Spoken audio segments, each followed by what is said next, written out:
YouTube. Today I'm going to talk about something that I found out about on BBC News, and it's called extinction. It's a really important topic in today's world because right now there are about 6,000 languages in the world, but as few as 600, which is 10% of that, will actually still exist by the year 2050, which is an insane rate of extinction.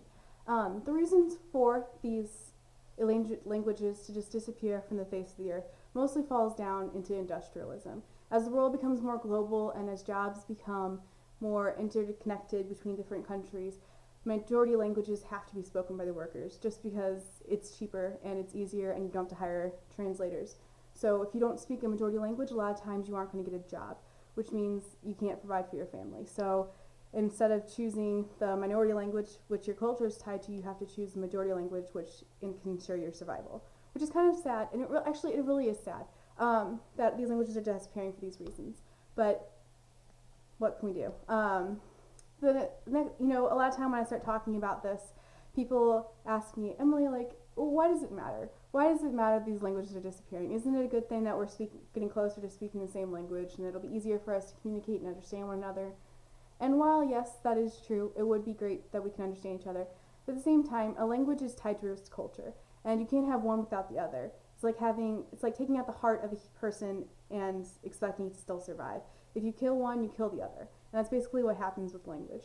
Also, sometimes medicinal cures and various other tidbits that are important for humanity to disappear as soon as the language disappears. Like, for example, in Northern Australia, a couple years back, there was an outbreak of ulcers, and they tried all these different Western medicines to try to fix these ulcers, but alas, none of them worked.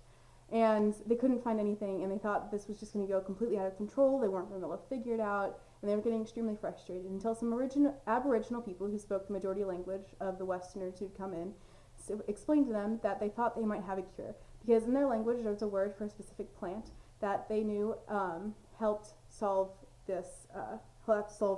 ulcers in the past. And so they explained it to this woman, the Western nurse, and they went, and it actually worked. And now Northern Australia is free of ulcers, which is great and awesome. And if she hadn't been open to it, and if their language had already been lost, then like many other Aboriginal languages in the world have already gone extinct, then that cure would have never been found, and they would still be suffering from these ulcers. So a lot of weird tidbits that humanity has discovered over the past thousands of years will just disappear as these languages disappear, which is really sad.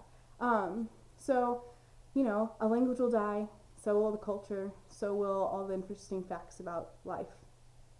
And I hope that at this point, since I've explained this to you, that you think this is important and that these languages should be saved, because that's kind of the point what I'm trying to make. So you're probably wondering, what can I do? A lot of times, I don't know about you, but I don't really have time to learn another language. I speak English and I somewhat speak Spanish, which is great. But I know that they're just majority languages, and I don't really have time to learn a third language. So maybe it's not even so much trying to learn another language, but is just encouraging people who do speak minority languages to continue with that. Say it's great. And if you don't have anything nice to say, don't say anything at all. So, go back to the old mother's wise saying. So just encourage languages, and when you hear programs that teach different languages, get involved, or just, support that, because I think it's important that we don't allow these languages just to disappear from the face of the earth. So that's all I have to say about that. There's a lot more information that, if you want, I can put some stuff in the doobly-doo down below, give you some links to find out more. And I hope that everything is going great in your world, because it's going pretty great in mine. And I will have a video up next week of my trip to Washington, D.C. and my thoughts on that. So I will see you later. Bye.